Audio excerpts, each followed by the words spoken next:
आज रात को एक नोटिस नेगेटिव मार्किंग का दे दें।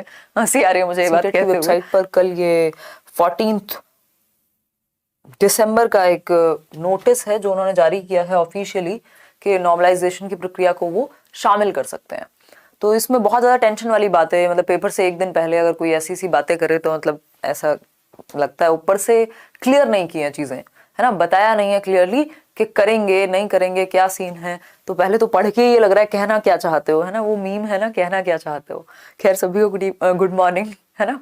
और अगर हम बात करें तो ये बेसिकली ऐसी सी बात है कि ये पढ़ते हुए भी मुझे लग रहा था कि वो कोट चलता है कि there is no place for mediocrity in this world, कि दुनिया में मीडियोक्रिटी के लिए जगह नहीं बची। और वो गवर्नमेंट एग्जाम्स में ये चीज़ बहुत तेजी से होती हुई दिखाई दे रही है, या बदलती हुई दुनिया में ये चीज़ बहुत ही मतलब बहुत तेजी से हो रही है, क्योंकि डायनामिक या एकदम एक्सेलेंस की ही वैल्यू है या रह जाएगी। अगर आप बीच में कहीं फॉल कर रहे हैं तब इशू है ना। जिन्होंने मेहनत ढंग से की है उन्हें डर नहीं है, जिन्होंने एवरेज भी की है या एवरेज से थोड़ा बहुत ऊपर की है उन्हें भी टेंशन नहीं है, लेकिन जो बिल्कुल बॉर्डर लाइन पे अटके हुए थे ना उनके लिए टेंशन की बात हो जाएगी।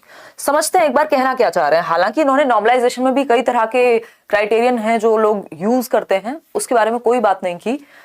यहाँ पे अगर इस पब्लिक नोटिस की बात करें तो इसमें 2-3 चीजें ही हैं जो इंपॉर्टेंट हैं। कल 16 दिसंबर से एग्जाम होगा और 16 जनवरी तक एग्जाम, 13 जनवरी तक एग्जाम होना ही है आपका, अलग अलग शिफ्ट में, मतलब लगभग 1 महीने पेपर चलेगा सीटेट का। ये पहली बार है जब ऑनलाइन एग्जाम होने जा रहा है अलग अलग शिफ्ट में। अब इस स्थिति में ये बिल्कुल संभव है कि थोड़ा बहुत डिफिकल्टी लेवल इधर उधर हो जाए, लेकिन उन्होंने कहा है कि कोशिश तो बोर्ड ने ये की है, डिफरेंट क्वेश्चन पेपर्स के सेट होंगे। जैसे 150 नंबर का पेपर है तो 150 नंबर के बहुत सारे अलग अलग सेट होंगे जो अलग अलग शिफ्ट में दिए जाएंगे, मतलब सेम सेट ऑफ क्वेश्चंस नहीं होगा, जो वैसे भी नहीं होता। अगर हम बात करें जो आपका ऑफलाइन होता है उसमें भी सेट तो अलग होते ही हैं, तो ऐसा नहीं है कि क्वेश्चंस बिल्कुल ही दुनिया से अलग हो जाते हैं सेट अलग होते ही। उनमें कॉमनैलिटी रहती है, उनमें कॉमन रहते हैं क्वेश्चंस, थोड़ा बहुत लैंग्वेज में चेंज होता है, कई बार नंबरिंग चेंज होती है, इस तरह की चीजें रहती हैं। ठीक, दूसरी बात अगर मैं करूं यहाँ पे तो इन्होंने ये कहा है कि जो भी स्टेक होल्डर्स हैं जिनकी भी जिम्मेदारी है इस एग्जाम को लेकर के, उनको ये बात इंश्योर कराई गई है कि जो एग्जामिनेशन है वो डिफिकल्टी लेवल ऑफ क्वेश्चंस और कवरेज ऑफ सिलेबस, दो चीजें, एक तो डिफिकल्टी लेवल क्वेश्चन का और सिलेबस कवरेज, क्योंकि सिलेबस फिक्स्ड है इस एग्जाम का, तो सिलेबस को ध्यान में रखा जाए, हर एक सेट में सिलेबस कवर्ड हो। दूसरा क्या है, डिफिकल्टी लेवल। पेपर में भाई 25% क्वेश्चन इजी आते हैं, है ना, 25 चलो मॉडरेट आ जाएंगे, फिर बाकी के क्या कर दिए, डिफिकल्ट कर दिए। तो ये जो डिफिकल्टी लेवल है ये सेम रहे सभी सेट्स में, कि भाई 25% अगर आसान है तो बिल्कुल आसान है, 25% अगर या 30% अगर मीडियोकर या अगर मैं कहूं मॉडरेट लेवल है तो वो मॉडरेट है ना, डिफिकल्ट है इतने परसेंट तो सब में इतने परसेंट डिफिकल्ट है। इस चीज का ध्यान रखा जाएगा और ये संभव है कि एक जैसे सेट बनाए जा सकें, क्योंकि अगर आप सीटेट पिछले 4 साल का उठा के देखेंगे आपको लगभग सेम ही नजर आते हैं, बहुत ज्यादा अंतर नजर नहीं आता आपको सेट्स में।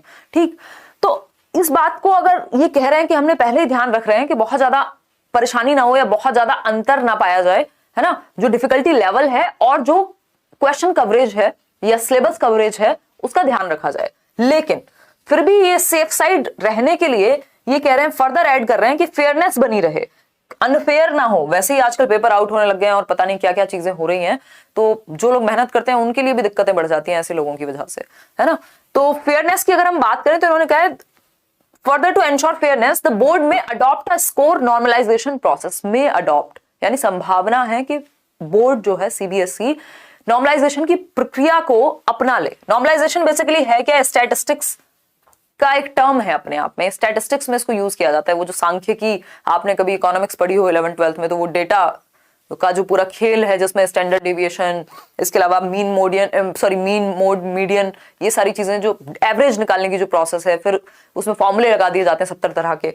तो ये उस मैथमेटिकल प्रोसेस में या स्टैटिस्टिकल प्रोसेस में जाने का तो कोई फायदा नहीं है कि हम उसको बैठ के यहाँ समझने लग जाएं, क्योंकि अभी ये भी क्लियर नहीं है कि नॉर्मलाइजेशन का भी कौन सा तरीका और किस बेसिस पे कराएंगे, है ना। वैसे जहां तक स्कोर की बात हो रही है, adopt a score normalization process, कि भाई इतना स्कोर है उसको नॉर्मलाइज कर दिया, अलग अलग शिफ्ट के स्कोर के हिसाब से एवरेज निकाल लिया, और जो डिफिकल्ट था उसके 5 नंबर बढ़ जाएंगे, जो इजी था उसके 5 नंबर घट भी सकते हैं। तो जो बॉर्डर लाइन पे उसको प्रॉब्लम है, अगर कोई 90 के लिए रोके बैठा था, और ये पहले भी होता था, ऐसा नहीं है आज ही हो रहा है। अगर आप पेपर में पहले भी सीटेट में सिर्फ 90 की तैयारी करते थे तो 2-4 क्वेश्चन की में गलत आ जाते थे, आंसर की में 2-4 आप खुद गोले गलत भराते थे, हो गया काम। तो 10, 15, 20 नंबर तो आपको ऊपर लेके ही चलने पड़ते हैं। अब बात ये है कि पेपर से एक दिन पहले अब आप ये तो बैठ के सोचेंगे नहीं कि हाय मैं पास होऊंगा कि फेल होऊंगा नॉर्मलाइजेशन की वजह से। आप चुपचाप से जाएंगे, जितना आप कर सकते हैं, जो आपके हाथ में, ये बात पता नहीं मैंने कितनी बार कही है, जो आपके हाथ में आप वो कंट्रोल करते हैं, उस चीज को अच्छे से करिए जो आपके हाथ में। पेपर देके आइए, बढ़िया से देके आइए। क्वालिफाइंग एग्जाम है, एक भी क्वेश्चन मत छोड़िए इस केस में, क्योंकि उससे आपका नुकसान होगा। अगर आपका क्वेश्चन छूटता है तो क्योंकि नेगेटिव मार्किंग तो है नहीं, एटलीस्ट पता चले आज रात को एक नोटिस नेगेटिव मार्किंग का दे दें। हंसी आ रही है मुझे ये बात कहते हुए। खैर, तो नेगेटिव मार्किंग नहीं है तो एक तो सारे क्वेश्चंस अटेम्प्ट करने हैं, दूसरा अपनी समझ से पेपर करना है बिना डरे। पेपर पहली बार है, मुझे नहीं लगता कि मुश्किल बहुत ज्यादा बनाने वाले हैं,